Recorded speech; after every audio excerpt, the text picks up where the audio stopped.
आज मैं आपको हजरत बहलोल दाना का किस्सा बताने वाला हूँ। हारून रशीद एक बहुत बड़ा बादशाह गुजरा है जिसकी हुकूमत पूरी दुनिया पर थी। उसके जमाने में बहलोल नाम के एक बुजुर्ग थे। वो अल्लाह के बहुत बड़े वली थे, इसीलिए हारून रशीद उनका बहुत एहतराम किया करता था। हारून रशीद की बीवी, जिनका नाम जुबैदा था, वो बहुत ही नेक औरत थीं। एक दिन की बात है कि हारून रशीद अपनी बीवी जुबैदा के साथ दरिया के किनारे टहल रहे थे कि एक जगह बुजुर्ग दाना बहलोल को बैठे हुए देखा। देखते ही हारून रशीद ने सलाम किया तो दाना बहलोल ने जवाब दिया। बहलोल उस वक्त मिट्टी का घरौंदा बना रहे थे तो हारून रशीद ने पूछा, क्या कर रहे हो? बहलोल ने जवाब दिया, रेत में घर बना रहा हूँ। हारून रशीद ने पूछा, किसके लिए बना रहे हो? बहलोल ने जवाब दिया, जो इस घर को खरीदेगा मैं उसके लिए दुआ करूंगा कि अल्लाह ताला उसको जन्नत में घर अता फरमाए। हारून रशीद ने पूछा, इस घर की क्या कीमत है? बहलोल ने जवाब दिया, सिर्फ 1 दीनार। हारून रशीद ने सोचा, ये एक दीवाना है, जाने क्या बड़ा रहा है, इसलिए इस बात पर ध्यान नहीं दिया और वो आगे बढ़ गया।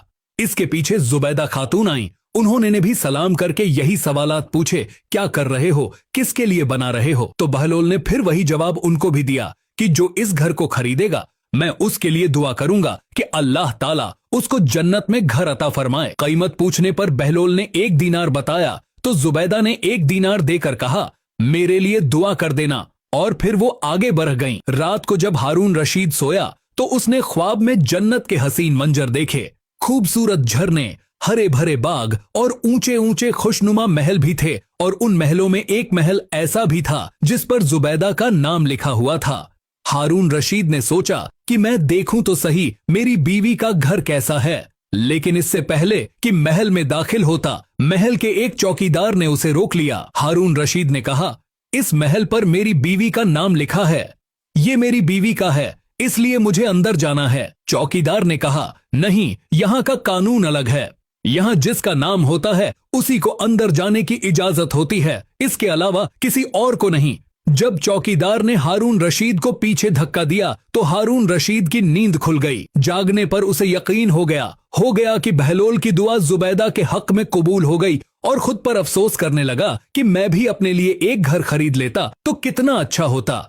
वो सारी रात इसी अफसोस में करवटें बदलता रहा। सुबह आंख खुली तो उसने सोचा कि आज जरूर मैं दरिया के किनारे जाऊंगा और बहलोल से दुआ करवा के अपने लिए जन्नत में एक मकान जरूर खरीदूंगा। अगले दिन वो दरिया के किनारे बहलोल को तलाश करते हुए इधर उधर देख रहा था कि उसने फिर बहलोल को उसी तरह का मकान बनाते देखा तो करीब जाकर सलाम किया और बहलोल ने जवाब दिया। इसके बाद फिर वही सवालात शुरू हो गए। हारून रशीद ने पूछा, क्या कर रहे हो? बहलोल ने जवाब दिया, रेत में घर बना रहा हूँ। हारून रशीद ने पूछा, किसके लिए बना रहे हो? बहलोल ने जवाब दिया, जो इस घर को खरीदेगा मैं उसके लिए दुआ करूंगा कि अल्लाह ताला उसको जन्नत में घर अता फरमाए। हारून रशीद ने पूछा, इस घर की क्या कीमत है?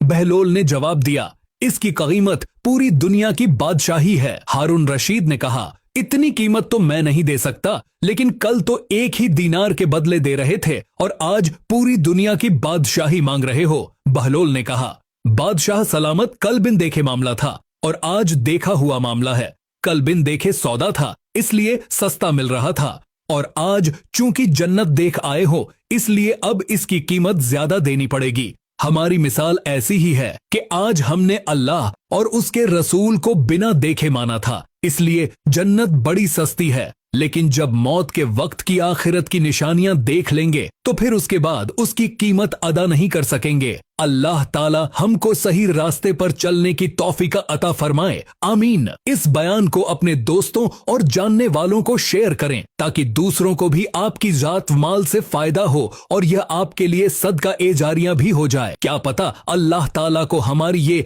अदा पसंद आ जाए और जन्नत में जाने वालों में शुमार कर दे। अल्लाह ताला हमें इल्म सीखने और उसे दूसरों तक पहुंचाने की तौफीक अता फरमाए, आमीन।